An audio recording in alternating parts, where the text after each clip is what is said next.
It's a high-paying job that pays $1 million a week, but it involves spending 3 years alone on the moon. For the money, John became a miner. At first he was full of energy. The thing he looked forward to most every day is to talk to his wife and daughter on the phone. When he was bored, he'd water the plants. He'd even name them and whisper to them. On the moon, there's TV, coffee, a gym, and a treadmill. But as time went on, John inevitably went into a trance. Another time, he was just picking up a cup of coffee. He was hallucinating, and he burned his hand. But John wasn't discouraged, because he only had to stay here for 6 more days. His term of office would be up to 3 years. But on this day, John was exercising as usual. He realized that something was wrong with him. He had just begun his workout when he felt extremely tired. Not only could he not eat, but he wanted to stay in bed all the time. Although John felt very uncomfortable, but the work had to go on. That day John was driving a mining truck to collect ore. He was not careful, and the truck overturned. The impact caused the oxygen to leak out of the truck. He scrambled to put on his helmet, but the next thing he knew, he was out cold. When John woke up, he found himself back at the base. The discomfort he felt before had magically disappeared. He had never felt healthier, so he immediately wanted to go back to work. But the robot told him to rest. The robot told him due to the accident, there was a communication problem at the base. It would be another week before the rescue trucks arrived, so he could hitchhike home. But that day, John woke up in his bed to find that the robot was secretly talking to a stranger. He asked who it was, but the robot lied and said it was just keeping a log.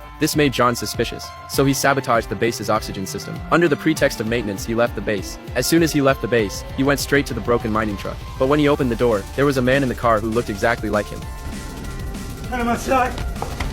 So this was the reason the robot wouldn't let him go outside. He loudly questioned the robot, asking who that person really was. But the robot didn't answer. It only said he needed urgent treatment. Soon the injured man woke up. He turned out to be the original John, and the John who saved him was actually a newly awakened clone. When the wounded man opened his eyes and saw another version of himself, he was shocked as well. He ran to the robot, demanding to know who that man was. The robot replied that it was Tom, but Tom was also his own name. The old Tom instantly broke down. He rushed back to his room to calm himself down. He desperately tried to reassure himself. In just 2 weeks he would finally return home, and none of this would matter anymore. After calming down, he gradually accepted the presence of the new Tom, and even took the initiative to speak with him, because he had been lonely for 3 whole years. He said, "Hello, clone," but the other shot back, saying, "You are the clone." So who was the real one after all? Neither of them could convince the other. They could only slowly interact with each other, and gradually discovered their differences. The old Tom was calmer, while the new Tom was more irritable and impulsive. The new Tom slowly realized the truth. The company didn't want to spend money training new workers, so they kept cloning the same person over and over, sending them one after another to work on the moon. To prove this theory, he suspected there must be a hidden chamber in the base, where countless clones were stored. With that thought, he immediately began searching for the chamber.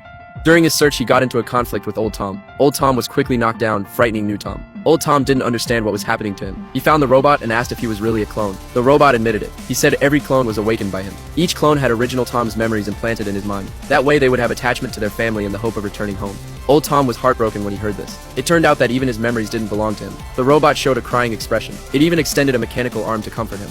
After that, Old Tom's condition worsened. In his weakness, he tried to check the database for answers, but he didn't have the password. At that moment, the robot came with a smile and entered the password for him.